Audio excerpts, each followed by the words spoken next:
primarily focused on the multiplayer side. And with this specific one, it's going to be based on the number of eliminations that you earn over the course of the event. And you're going to be competing for 2 universal camos and calling card rewards, and you can complete challenges to unlock a weapon blueprint, charm, and more.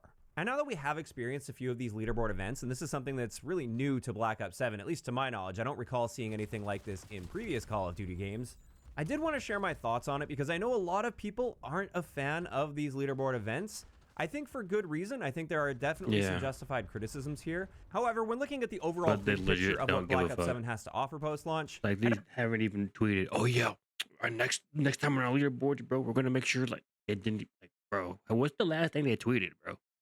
I don't think I'm really as against this as I would probably be in other games, and I wanted to dive deeper into my thoughts with this today, since I know for some it is quite a hot topic. But just a quick recap of what these leaderboard events look like. With them, once they start, when you log into the game, it will select 29 other players and put you all into the same ladder. So you're competing with those 29 specific other people, and that ladder of people is locked in until the event is over. And it does require you to compete in one very specific area or one specific task throughout the timeline of that event. So the most recent one, for instance, that we had was the Fallout leaderboard event, where you had to collect those bottle caps.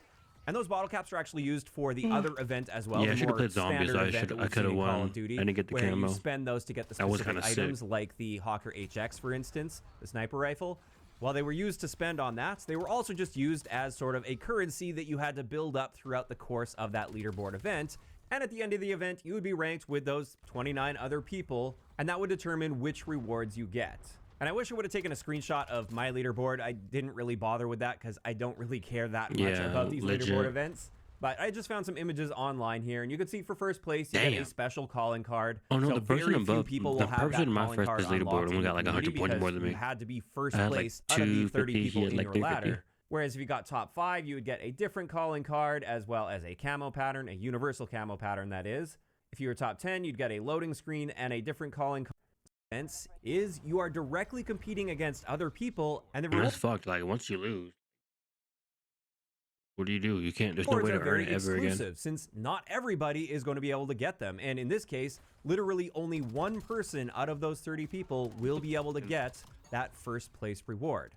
And for some, this is a good thing because it really rewards those people that put a ton of time and effort into the game and work really hard to make sure they're #1 within their ladder. They get a very exclusive cosmetic reward that not very many people will have, and they get to show that off for the rest of the game's life cycle. They get to show that they were literally #1 out of 30 people throughout that event. So obviously for those that are really into it and really care about that, that's kind of a big deal to those people. And for them, these rewards have tons of value, way more value than any other cosmetic reward that you would get out of a standard event, because anybody could just hop in and put that minimum amount of time required in order to earn that thing. And it's that same minimum amount of time for everybody. And so it's not really special or unique to have that cosmetic item. So on one hand, at least for some people out there, they really like these style of events. Additionally, on the business side or retention side of things, I'm sure this is an excellent way for them to squeeze out a ton of player retention out of certain specific types of players that really care about this, or that are more susceptible to be psychologically exploited by this, because they're directly competing with the other people in their lobby, and if they see somebody pulling ahead of them, then they feel compelled to hop in and really grind out the game super hard and put as much time as they can afford into the game, so that they can hopefully come out on top over the others in their leaderboard. And I'm sure this has squeezed out a ton of extra playtime out of people. And that's likely the primary reason they wanted to introduce these style of events, is it really hits hard on player retention for certain types of players. On the other hand, though, there are a few issues with this. The first one that I kind of hinted at there is I do feel like this does exploit the psychology of certain types of people, especially people that have psychology, motherfucker. I suspect this has probably had a negative impact on the lives of some people because they get so heavily invested into things YouTube like Shorts. This, Come on, to the bro. point where they may start neglecting important things in the real world in order to ensure that they're keeping up with this leaderboard grind and intricacies and the idiosyncrasies of the mannerisms of the modern man. There's that feeling of FOMO when it comes to this. It's not like you have an entire season to just achieve like a certain ranked play, for instance, because you could argue that's kind of similar where you're competing directly against other people in order to achieve a rank.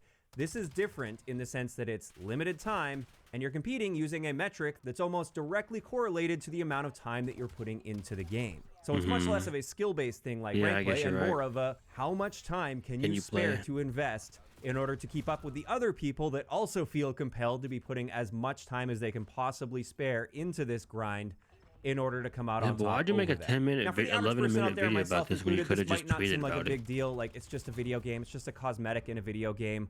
We're not going to tweet let them our out. lives Like, fall you fucking are in talks with them, bro. You fucking compromise that you fucking tweet with them. Just tell them, like, yo, your game is shit. Why don't you fix this, fix this, fix this, fix this? Heavily exploit that out of those people. But no, so in that sense, it does feel kind of wrong. It's not like the only video game to do something like this, though. However, I think my bigger gripe with this is the fact that everybody has a different ladder of people that they're placed with, and therefore everybody has a different level of time required. You can literally just PM the guy you fucking talked to at Activision and fucking tell him we're making like. And I saw this a lot on Reddit as that leaderboard event was coming to an end. Tons of people were posting their leaderboards, and it was crazy to see the discrepancy here, where for some people, just to get top 5, they had to have like over 1,000 bottle caps. And sometimes to get like 200 form these that tend to play a similar amount of time or tend to get a similar amount of like XP per minute, for instance, or something. Proper. Why do you feel compelled to make an 11-minute video? Person like, that plays 10 hours a day versus somebody that historically only plays like 2 hours a week. What is meant to be a place reward for this, because not very many people will have this time throughout the entire duration of that event. They might have to put some things in their life on hold. They might not sleep as much throughout the course of that event. Whereas for others, they may need to invest a couple extra hours compared to what they would normally put into the game. And that's all that's required to push them over the edge to get first place in their ladder. And for those two people, there's a drastically different amount of effort and investment required time whatsoever. Because why would I care about investing all of that for putting way less time in? To me, it's not worth the stress or the investment required. Bro made a second channel just to yap about fucking how his complaint. Nigga, like, bro, they don't really care enough literally to be making message sure your Activision boyfriend and tell him. Game to make sure they're grinding that leaderboard.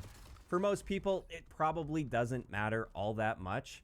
And I think for me, the big reason that I'm not like totally outraged by these leaderboard events and like really upset and haven't made a big rant video up until this point is due to the fact that Black Ops 7 doesn't feel short on content whatsoever. Like post-launch content, we've been getting a very consistent amount of content, gameplay content and cosmetic content.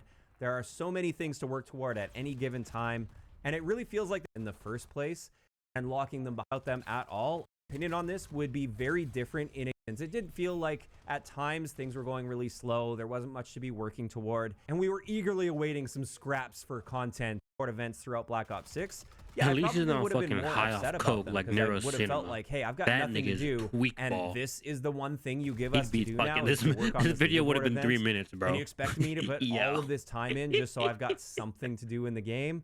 That's not how I feel in Black Ops 7. I feel like I can just pretend. Yeah, I don't even want to watch this shit anymore. I'm good.